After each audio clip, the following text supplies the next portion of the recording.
Hello, I am Terry A. Webb. I am a counselor with the Cuyahoga Community College Metropolitan Campus Counseling Center. I'm here today to talk to you about stress. This presentation today was done in collaboration with Dr. Phyllis Dukes Hobson, PhD, who is also a member of the counseling staff. Today we're going to talk about stress. We're going to explore stress and help you to understand that stress is actually a natural part of life. It is absolutely impossible to lead a life without stress because some stress is actually good.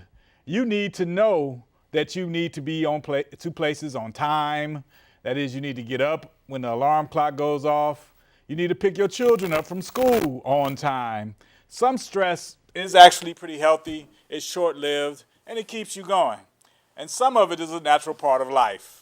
And as I go into this presentation, we will explore stressors and possible ways to help you minimize the stress you may be experiencing in your life. Now, what is stress? A clinical definition of stress is defined as a feeling of tension that can be both emotional and physical. It is an emotional and physiological response. It is a human function. It is the body's way of dealing with difficult and unfamiliar situations. Stress occurs when you're placed in a situation of which you have no idea of what it is that you're into. And that's not necessarily fear, because all situations are not wrought with fear. But as this young man so demonstratively illustrates in this picture, this graphic, he lets you know how on the outside stress can be exhibited. There are different types of stress too. Some of the types of stress that we experience are normal and natural. Infancy. What type of stress do you think a baby would experience? Really? Babies don't have bills, spouses, money, any of the normal things that most of us stress out about. 10-page papers due tomorrow, of which you only started on today. They don't have those kind of issues. An infant struggles with, my diaper needs to be changed. I am hungry now. I don't like the taste of this, but they can't do anything about it. So there's some stress associated with it. And as we all know, it's short-lived. There's childhood stress. Children are learning how to walk, ride bikes, make friends, dance, do all these different things. Adolescence, where do I fit in? What am I good at? Well, I'm not quite an adult, but I'm not really a child. So what should I do? How should I behave? My body's changing. And then you get to the stage of marriage. Now this one right here can go all different types of ways. If it's entered into the right way, it could be a blessed thing. Then we go into pregnancy, of which I know nothing about. I've heard that it causes stress. I'm going to take their word for it. Parenthood can be very stressful at times if you are devoted and committed parents. Divorce is also stressful. Death of a spouse is stressful. Aging in itself has its own stress. Coming to the realization that you cannot or should not do some of the things you did when you were 16, 17, 18, 19, or 20 years old. Then there's social stress. The cost of living, inflation, recession, unemployment, urban problems. Who would have thought that some of the problems that we have in inner city now would have actually existed 30, 40, 50 years ago? Changing values. The values in society are constantly evolving. The neighborhoods and the demeanor and the thought processes of the people that I was around when I was younger a good while ago no longer fully are like that. The energy crisis, we're looking for alternative energy. Relocation, people are now a lot more mobile.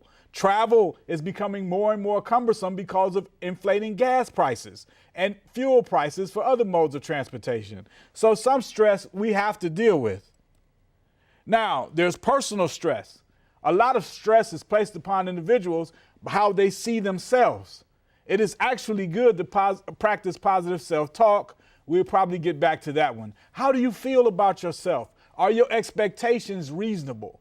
Are they measurable, ambitious, or are they just out of the ordinarily impossible to do? Like such as, I might want to fly on my own. That is unreasonable expectation. But a reasonable expectation is that you will pass all of your classes. You may have a disability. You may be struggling with addiction. You may have an injury. You may have a long-term chronic illness. Then there's stresses with jobs, dissatisfaction. I've been at places where I did not like my job. There could be conflict in the workplace.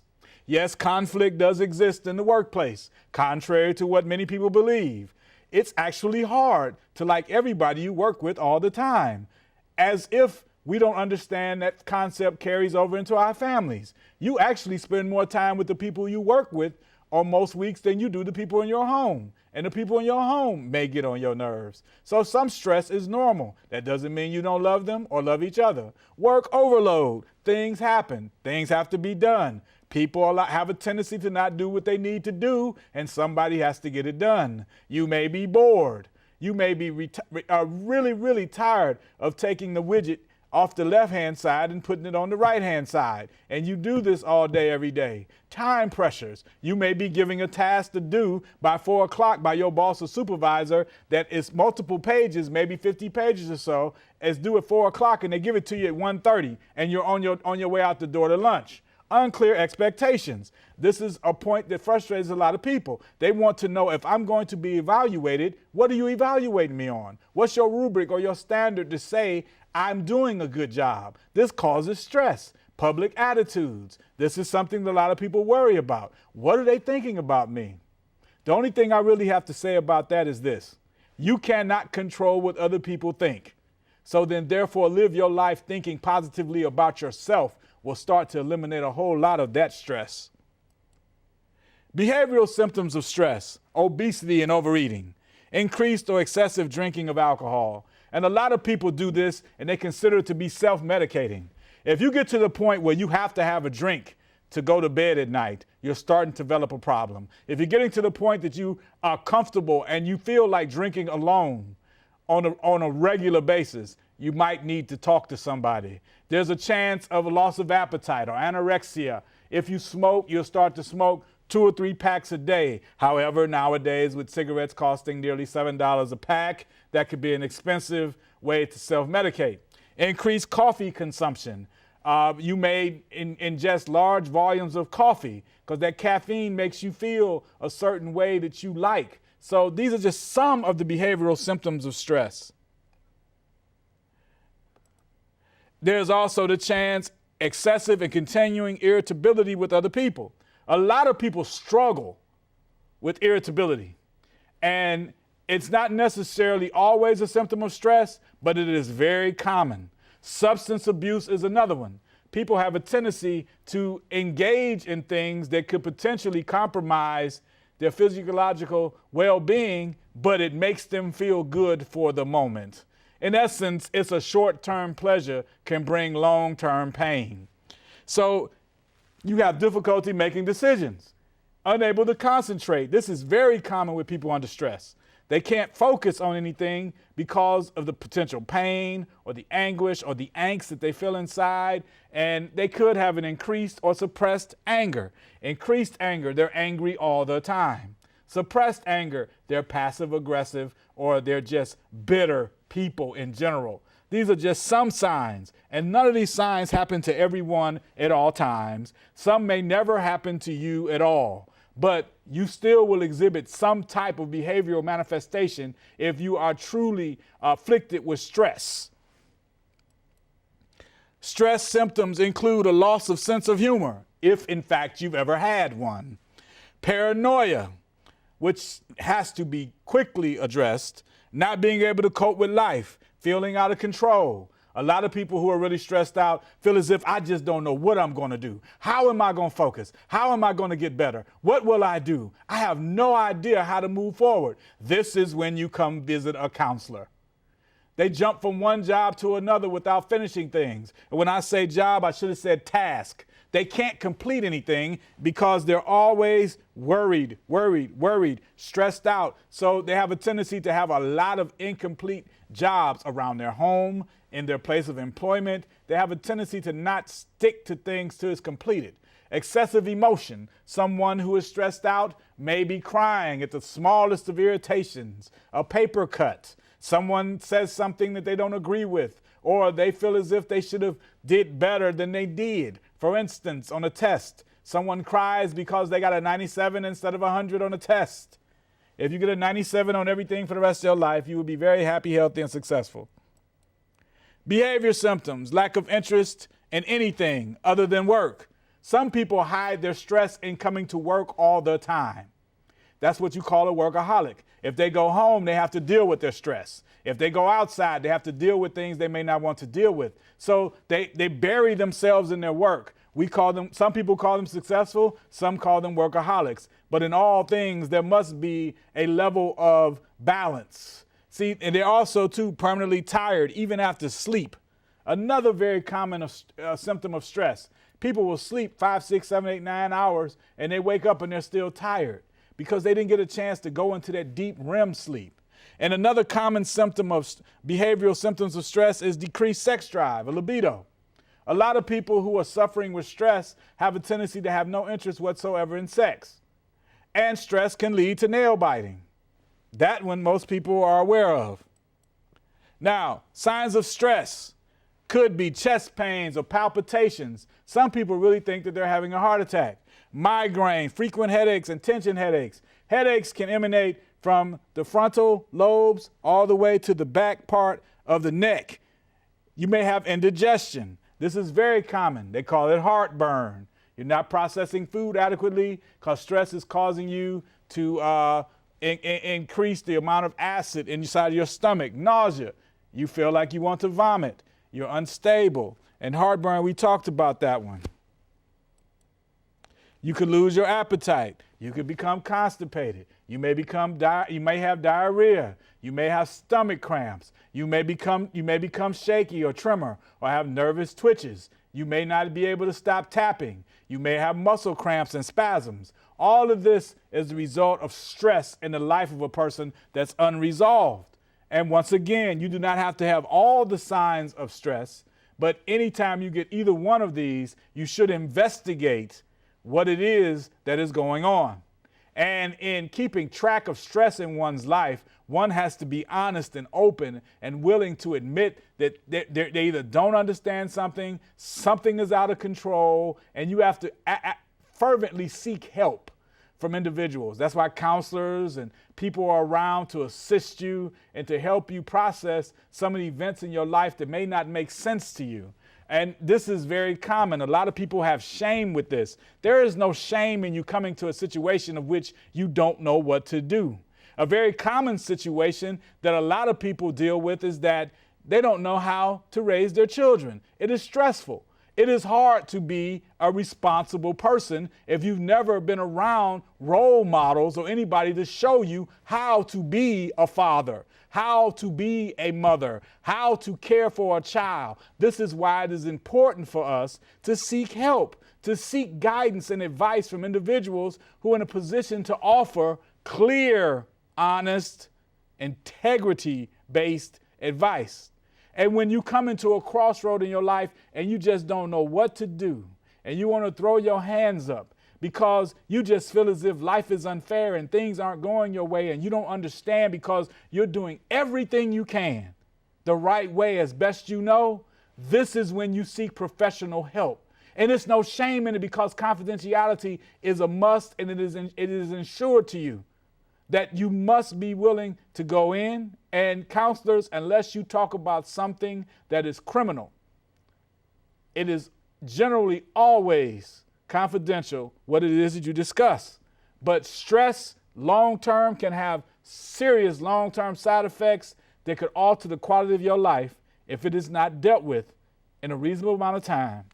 And it is something that is more than likely fixable if you allow yourself to receive the assistance and avail yourself to the time to receive the assistance, such that someone can help you walk this journey down this slippery slope to a land that's stable, and you once again have a reasonable amount of control over the things that are going on in your life.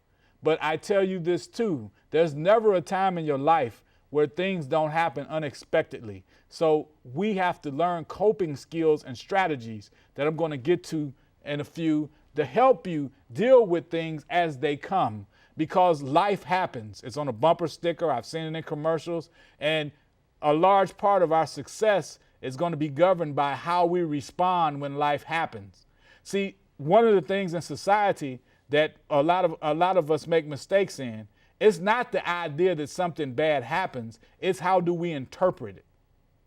If we don't equate it to our self-worth, if we don't find a way to beat ourselves down or make ourselves feel bad or play all the tapes in the back of our head of the negative input that we received over the years, we might be able to find some redeeming characteristic in that situation. And sometimes we'll open our eyes up and realize that there was a lot of stuff I did to precipitate this stress, such as in a testing situation. If you have never studied the book, opened the book up or bought it, or afraid to market it because you want to sell it back, therefore you're not adequately taking notes or preparing for the quizzes, why are you stressed out when you walk in and you receive a less than standard grade? You've done nothing to prepare yourself for the battle of the test because you decided that you didn't want to do what it takes to get the outcome that is appreciable or desirable to you. So then therefore, you have to put forth the effort and be willing to change.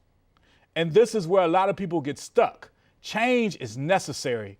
You have to be willing to do things that you've never done. And I'm not talking about risking your life. I'm not talking about feeling uncomfortable ingesting animals or plants or something that you've never eaten before, but be willing to admit that I'm not doing what I need to do and I need to change my behavior. A lot of the stress that a student has will be diminished just by admitting that and then seeking help from skilled professionals who are adapted and well trained to be able to assist them to move on such that a lot of this academic stress will not manifest itself, resulting in the headaches, resulting in time out of class, resulting in you running into the office saying, I need to drop my classes after the deadline because you would have adequately prepared. Don't inflict unnecessary stress on yourself. Now, stress can also lead to increased sweating, increased hair loss. Many of us don't need that. It's going to happen anyway. So then therefore, why accelerate the process? Your fingers may feel numb. Your toes may become cold. It can even lead to infertility. See, stress is a very consuming thing. It's kind of like fire. Fire feeds on everything that's around it, looking for more oxygen. Fire is something, the one thing, you put one drop of water in something, and unless it evaporates, you only have one drop of water. But that fire, one drop of fire can consume a whole village because it's always active, seeking what it can do. It's constantly trying to advance itself if nothing is done to extinguish that fire. Look at that fire as stress in your life. If you don't do anything to remove, eradicate, diminish this stress, then it will be like a fire. It will ignite and this ball will cascade into a huge voluminous eruption like a volcano, and it will consume you because you did not handle it when it was just the size of a little match. We have to handle stress in our lives and not be willing to identify it such that we won't be like the lady on this slide, holding her head, wondering, what more can I do? These children are out of control. Take control of your life. In a soothing, legal way, take control of your life. You can have menstrual irregularity. You can be impotent, man. More frequent asthma attacks. More frequent flu and colds. You can have neck pain and back pain. All of this is the result of stress if it's undealt with. Now, a primary causes of student stress is my family expects me to be successful. Now, this has pros and cons. If in fact you are in school for the right reasons, you're going to strive to be successful anyway. And if you're coming to counseling and receiving the advice of those of us who've come before you, you will understand that there are certain classes you should not take together, especially if you're honest with yourself once again. Why would you start the fire that kindles stress? If you know that you are a student who struggles in mathematics, why would you take a full load of math classes and math-based classes in the same semester? You're inflicting stress on yourself. I'm afraid of failing. Now, to be totally honest, who isn't? The trick of it is, the difference between the coward and the courageous person is that the courageous person forges on even though they are afraid. If you live on the if principle, you will never move forward, because there is no one that's successful that has not failed at something. We all have failed at something, and it's a normal part of growth and development. Want to know a few things that we all have failed at? We all have failed learning how to walk. We all have failed learning how to ride bikes. Our older siblings and our parents have all types of humorous, embarrassing stories. And for us guys, a lot of us failed being potty trained. Guess what? We all became potty trained, I hope. We all learned to ride a bike, and we all walk. Those of us who have the physiological abilities to do it. You're always going to find, there's always going to be some new avenue or something in your life of which you first try, and you might not succeed. See, failure is a personal reference. The one thing that I love about failure, it lets me know what I shouldn't do in the future. It doesn't dictate to me that I don't have a future, because prior failures don't guarantee you're going to have future failures. Prior failure should be a ladder or a stepping stone to let you know what you need to work on, such that the next time you try this, now you increase the likelihood of you being successful. In an overactive social life, this was a gamut or a problem that I fell into when I was 18 years old in college. We think we have to party and kick it and socialize and chop it up all times of night and day. Well, my friends, I have to tell you this. A lot of us older people have struggled and suffered with this one. Your life will be so much sweeter if you wait till after you get the degree, get the great career, get real money, and you can party the way you really want to. You might want to go to Hawaii for a week and go to luau's and have a good time. The partying that you're doing right now is nothing in consequence or comparison to what you could do after you get the degree. After the degree, you can be set free. Now you have greater potential earnings. You are now able to do things that many people that came along with you on this journey will never be able to do. I'm not saying we should not have friends. I'm not saying we should not socialize. But everything has its place. There's a time and a place for everything. If you have a 5 or a 10-page paper due tomorrow and you have not started on it, tonight is not the night for Facebook. Tonight is not the night for Twitter.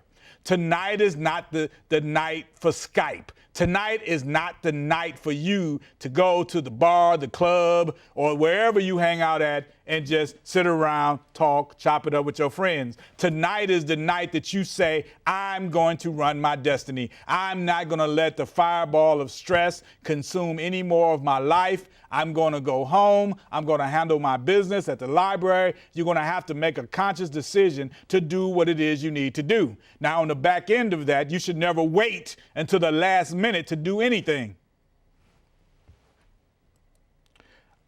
Causes of student stress, explore further. My children demand a lot of time. Now, as a counselor, we deal with this a lot.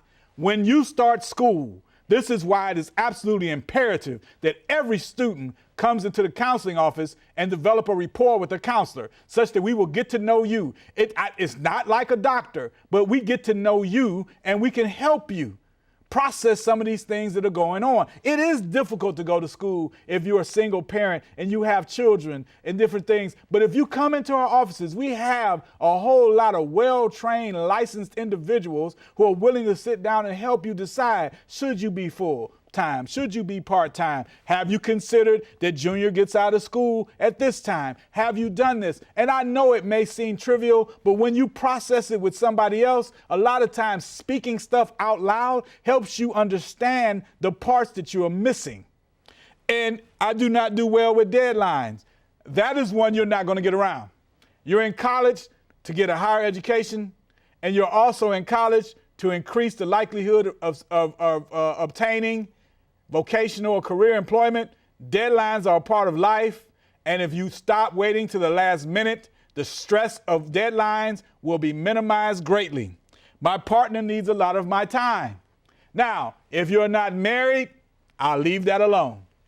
If you're married, your spouse should understand that The higher your degree goes, the more likelihood your lifestyle will improve together. If you're not married, you need to have one of those difficult conversations and let them know that this education is for a short amount of time. If you allow me the time to do what I need to do, then we'll be able to do better in all the things that we strive to do. But we have to work together. This is just a suggestion. Nothing is 100%. But if you ever come across that crossroad, once again, the counseling office is there, case by case. I should be able to study at work. Now, this one right here to me makes absolutely no sense, but I've heard this one from students. The concept of work implies that you're supposed to be doing something for the employer, not for yourself. So these are some things that you need to consider. And as a rule of thumb, all personal matters should be done on personal time. I'm not a labor relations expert or HR personnel, but if you're hired to do a task, that's all you're supposed to be doing at that time. If you lose your job because you're trying to multitask inappropriately, you're creating another fireball of stress that is unnecessary for you. Give your employer their due, as most people do, and give school its due. The other part of that is that far too many students walk away from school just because they get a little job. When you sought to get that job, why wouldn't you tell the employer that you're in college currently? Most employers admire people who are willing to take their education up and gain further knowledge. You become a much more valued commodity for the place of employment. So why would you hide the fact that you're going to school? Why would you not communicate with your professors if your shift changes? Why would you not withdraw appropriately? And I do not advocate that unless it's absolutely mandatory. But you should not be able to study at work. There's some things in life we should not do. Now, overcoming stress. I've talked about this briefly already. You have to discuss your priorities. What's important to you? Write them down, make them tangible. You have to exercise regularly. It is really, really beneficial for everyone to set aside time throughout the day, or at least 3 times a week. And I'm not an expert at this. This is what I've heard and I've read. To exercise to the point that they're sweating. This helps alleviate a lot of stress and built up tension. And if you schedule your time, the time you're supposed to be at work and school and study and family and social life and all those other things, you will find out that your day and your life is not as stressful anyway. And the last one, talking positively to yourself. Everybody should do this. I know some people think, well, that's crazy, you're talking to yourself. No, tell yourself, other than the fact, ooh, I'm pretty, ooh, I'm cute, ooh, I'm handsome. No, tell yourself that I am a mathematical person. I can handle this math. Math ain't got nothing on me. English paper, you might seem like you're difficult because I can't type, but I'm going to learn to type. English paper, I'm going to learn grammar. English paper, I'm going to go to the writing center. I'm going to get tutoring. Don't ever just back down. Talk positively to yourself. Let yourself know that you are somebody. Most of us have heard enough negative stuff in our life that we no longer need to receive any more negative information from anybody at any time or anywhere. So we have to learn how to take that negative input and twist it and make it into something positive and use it as a method of energizing ourselves to move forward. We can't allow ourselves to wallow in that quagmire of despair of what happened in our lives and not develop new meanings, not develop new associations. If the people that you associate with are bringing you down, then you're associating with the wrong people. That alleviates some stress. If everything that you're doing is causing you to fail your classes, well, maybe you need to stop doing it. I know it sounds really easy. It's not necessarily super difficult. Most people know what they're doing that's stopping them from achieving what it is that they're really after. Are you really in college to receive a degree? You need to ask yourself that question. Positive talk is important. What are you here for? If you really have the goal of becoming an occupational therapist, a physical therapist, or a Bachelor of Science of Nursing, or even a Master of Science of Nursing, or even beyond, an attorney or something, are you in college to do that? Are you just doing the here and now and not focusing on the long-term goals? Because if you're focusing on a long-term goal, you will start to find ways to minimize stress anyway, because you're marching to a different drum than you were before. You're going to break some of those inculcated bad habits, and you're going to develop new habits. Organizing your time and exercising physically. I'm not talking about playing Sudoku, or Sudoku, however you say it. Discuss your priorities. Find someone positive to talk to, a counselor, a friend that is going the direction that you're going. That is important, because it's almost like this. Why would you ask your 50-year-old uncle who's living in your grandmother's basement, who has nothing, how to make money and be successful? Align yourself with people that are going in the direction you want to go. That's positive peer relationships, it's mentorship, it's networking. The more you know, the more likely you are to stay on the road that leads to less stress. Remember, I didn't say no stress. Reward yourself. It is important that you reward yourself. Periodically, take yourself out to eat. I know some of the things that I do, I really like to eat. So when Red Lobster is having that all-you-can-eat shrimp, I make it a point to go to Red Lobster. I don't eat all day. I drink a lot of water, shake it off, and I sit down in there for 3 hours. I reward myself. My wife and I go, and we have a good time. And then after that, we then begin to eat a little healthy. I've increased the consumption of vegetables. I've increased the consumption of water. I make myself do these things, and now they become habits. And one other thing that we have to really concentrate on, as I mentioned in the previous slide, is support network. You have to surround yourself in this picture around people that are going where you want to go. You cannot become a basketball player hanging around with people who don't even play. You have to be willing to get a support network that is supportive. I don't mean they have to agree with you all the time, because I don't want a yes person around me. I want somebody to challenge me when I have cognitive distortions or I'm thinking inappropriately about a situation, to come to me and say, hey, Webb, that ain't right. I need friends like that. We all do. And they're saying it ain't right, not for selfish reasons. They're saying it because they know I can do better. And they're not jealous of me because I'm doing better. We're all trying to pull each other up. That's a positive support network. We get together, we talk about it. See, the thing about it in life that I've learned, and this is my opinion now, is that I don't need to know everything. I just need to know people that know, or need to know people that know where to go get it. So that alleviates some stress too. And sleep is important. And relaxation. You have to find things you like to do and do them. Oh, I love to golf, and I love to bowl. I love physical activities that have me outside. I even like biking through the parks and over these pathways and stuff. This is something that is really exciting to me, and I enjoy it. And the next thing is that I'm sweating, so I'm releasing tension. I'm involved in an activity that I enjoy, so my mind is cleared of any tasks that I have had recently that will be clogging it up and stopping me from encountering joy and happiness anyway. So then, therefore, I need to involve myself in things that are fun. Now, involving yourself in things that are fun, too, should not take up all of your day unless it's vacation. A lot of people get caught up. They're going to have 8 hours of recreation, 2 hours of study. I do it the other way. While you're in college, put forth a whole lot of effort to go after what it is you want.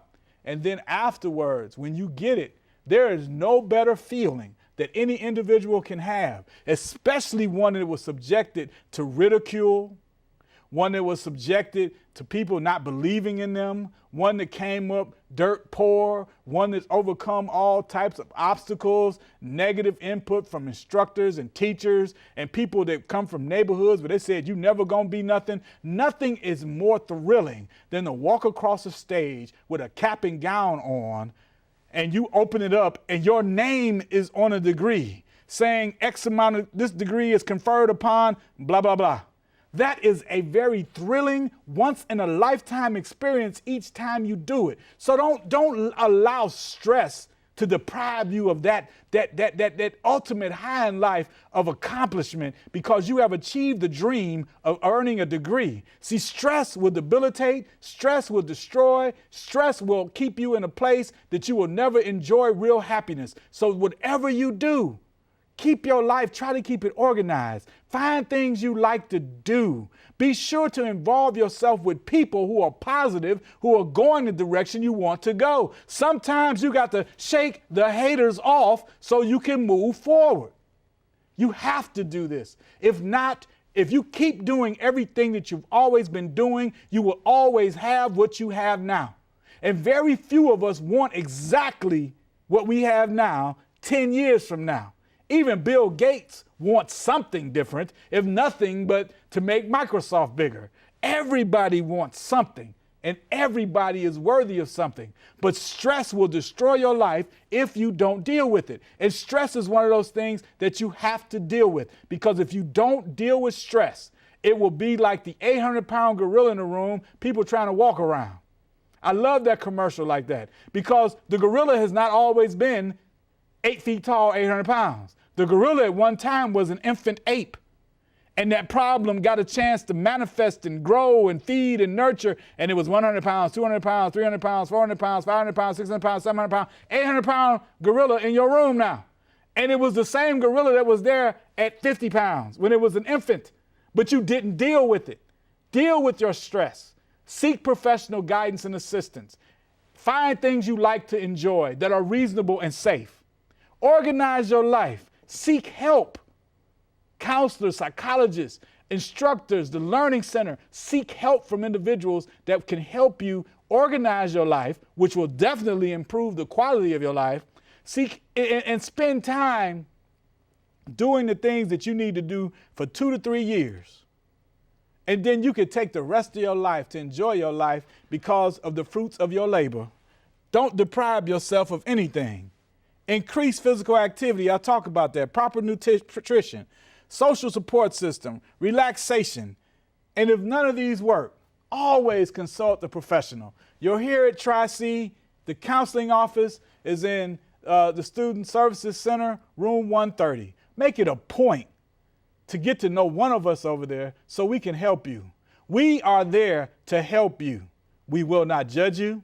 We will not do anything other than encourage you and help you to achieve the dream of decreasing the amount of stress in your life, helping you go forward with your plan, and we will even help you graduate. Not going to do your work for you. Don't get that wrong. We're not going to help you do all your work like that, but we will help you lead a life that is less stress-free. We will help you go out into this world not worried about the things that have happened to you in the past. They did happen. We're not going to say that they didn't happen. But you can also, too, decide that you're going to do things now to make the light in your life brighter. A brighter day is coming if you start to deal with the things in your life that are stopping you from achieving greatness. And that fireball of stress is one of which you have a considerable amount of control if you allow yourself to receive the assistance, a positive support group, relaxation and exercise, and a good healthy diet, and get yourself organized such that you won't be waiting to the last minute. You will always stay ahead of the game, and you will always be in the game, because you're going to end this game. Soon you will graduate, and you will be an alumni of Cuyahoga Community College.